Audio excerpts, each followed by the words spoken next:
Welcome to the Automotive Diagnostic Podcast. We're going to explore ways to sharpen our diagnostic skills, find learning resources, and hear from experts in the automotive field. Hey, what's going on, automotive world? Welcome to another episode of the Automotive Diagnostic Podcast. My name is Sean Tipping, and I will be your host once again for this week's episode. Thank you for joining me. This week on the show, I'm going to keep it rather brief. I'm recording this prior to the 4th of July weekend 2023. This will be released on Sunday or Monday, but I'm recording it prior to the weekend, which I'm going to be taking a little bit of time off from work. And that is the topic that I wanted to cover here. Again, briefly, I won't spend too much of your time because this is a non-technical episode. I do like to mix it up and cover a lot of different areas in the automotive world, and this is definitely one.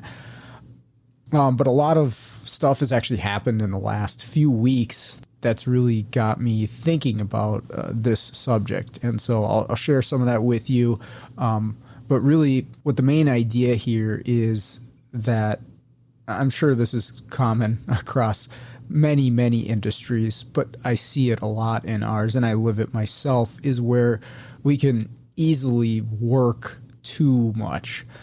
I think especially in the last few years with shortage of help and absolutely no shortage of broken cars and the amount of repairs that seem to be approved, or just the value that people put into used vehicles, compared to purchasing a brand new one, as the prices, or even a used one, have gone through the roof. So anyways, what I'm getting at there is there has been a lot to do.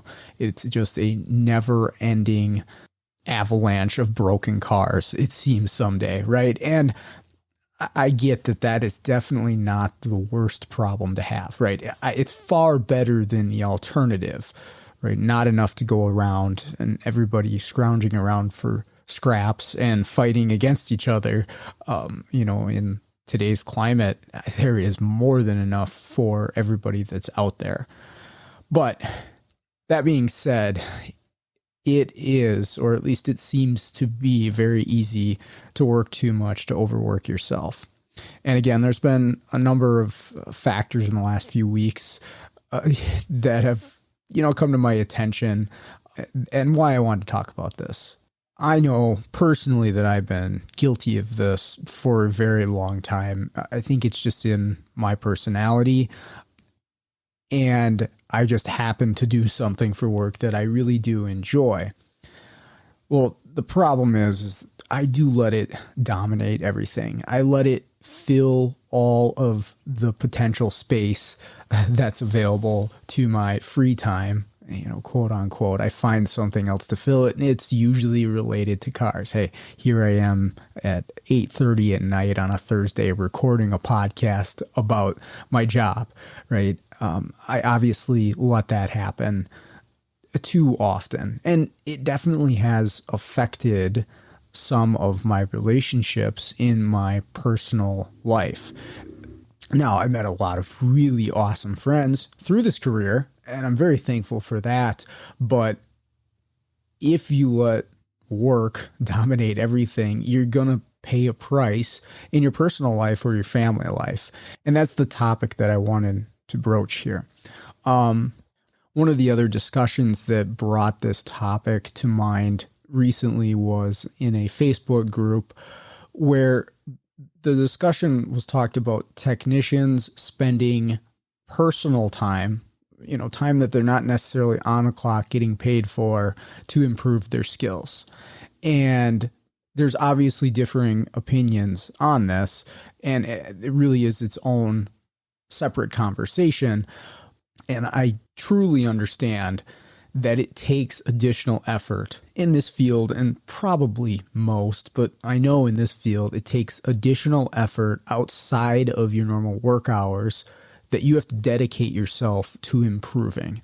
You can't just grow your skill set while you're working. I mean, you can definitely gain experience, but the training, the research, the experimentation, all of that stuff generally is going to happen in an unpaid environment where you're sacrificing your personal time.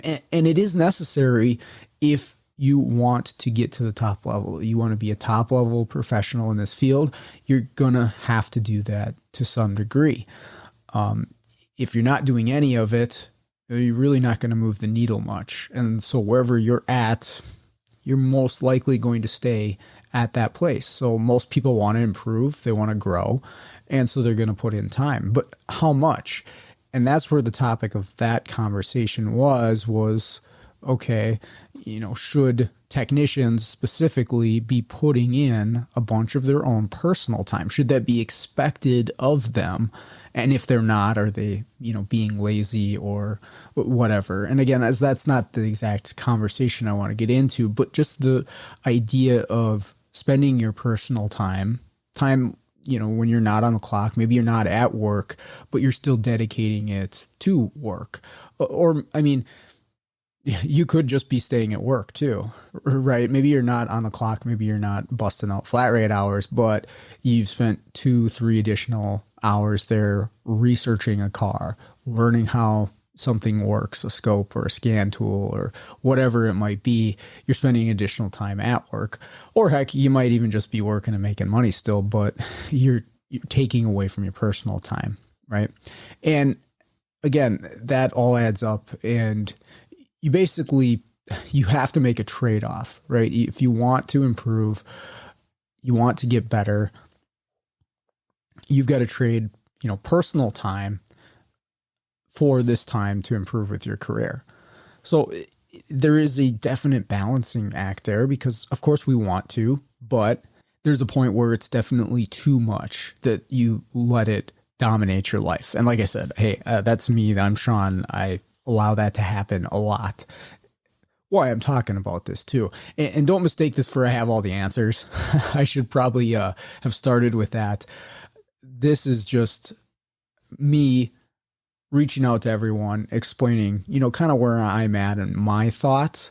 And I'd love to hear everybody else's thoughts on this and even advice too. But the biggest thing that happened this week is my employee, his mother passed away this week, and it was rather unexpected. Like, they didn't see this coming. She was actually out of town visiting someone, and it just went all south very quickly. And, obviously it's a terrible, awful thing to lose a parent, especially in an unexpected manner like that. I mean, any situation. And my, condolences go out to Steve and his whole family. It's a really tough time for them. But again, this happening really drew my mind in towards this topic of, working so much and sacrificing personal time and time you could be with friends, family, things like that. How do you balance that out? That makes sense. And I'm sure that the answer is going to be different for everybody, but for a lot of us, it's easy to get wrapped up with, I got to get this done. I have to fix this car. I got to make this money, right? All of these things that pulls us away from everything else that is easier to, okay, I'll, go hang out with my friends the next time, or, I'll go on that date with my wife a couple weeks from now. It's just this week is just too busy, right? And the thing of it is you never know. I heard this one time, and it has really stuck with me. I don't always implement it, but it really stuck with me, is that you never know when the last time you do something will be. And it doesn't have to be something dramatic or major. I mean, it can be. Steve probably didn't know the last time that he was going to talk to his mom, but it happened. right? And things like that happen all the time. And sometimes it is little stuff. Most of the time we don't even realize it though, right? You don't know when the last time will be that you pick up your kid. You don't know the last time that you'll play a sport, right? It's going to happen for just about everything in our life. There will be a last time that you do something specific, but you don't know. Most of the time, you don't know when that exact time is, right? You can't know these things, but it is going to happen. And what does that mean? What do you do with that information? Well, the idea is to be, more mindful and more in the moment, but also to, tie value to those moments, especially with friends and family and things outside of work. Because the fact of the matter is these cars will still be broken tomorrow. And no matter how hard you work and how many cars you fix, there's still going to be more broken cars. It is a never-ending avalanche that, if you are good at this, will never stop until you decide to say, no, I'm good. I don't want to do this anymore. And all of this is really just to get at, make sure that you do take some time away from work on a regular basis, even during a busy week when it is easy to spend all of your time centered around, this world, that there are a lot of other things going on in your life. I'm sure there are, there is in mine, that you could be and probably should be putting more attention and effort towards, right? And again, almost always that's going to be friends and family that you should be spending time with, right? If you think about losing a loved one or a parent, if you were able to rewind time, to a point where they were still here, and maybe just a mundane conversation that you had with them, or maybe even a time when you were annoyed with them or upset with them, if you could rewind time and go back to that and, they're still here, you can converse with them, you'd completely change the conversation. Right. But the thing of it is most of us have these moments right now with the people that we're with, and we can change those conversations right now, or we can just, it's as simple as putting your phone down, putting the laptop away, putting the modules away, and really spending time with your family. And what better time to do it than 4th of July weekend, right? And we were already scheduled to take Monday off. I'm going to be doing some camping this weekend, probably go down the river, a little kayaking, try to just get away from work. And it was tough telling people today that I'm booked out until next Wednesday, but that's the thing, is you tell people and they're like, okay, I guess that's what it is. Don't be afraid to put off that work and get away from it from a little while. So if you're like me, it's important that somebody says that to you every once in a while, or you just fall right back into letting it dominate everything. So that's all I got for you today. And in the spirit of the message here, I'm not going to take up a whole lot of your time. I hope this message helps you. Maybe you're somebody who already realizes this and does this stuff already, and that's awesome. Maybe you're like me and you just feel like you're working all the frickin' time. But the fact of the matter is you can say no, you can step away, you can have some fun, enjoy your family, enjoy your friends while everybody's here, because you never know when they might not be.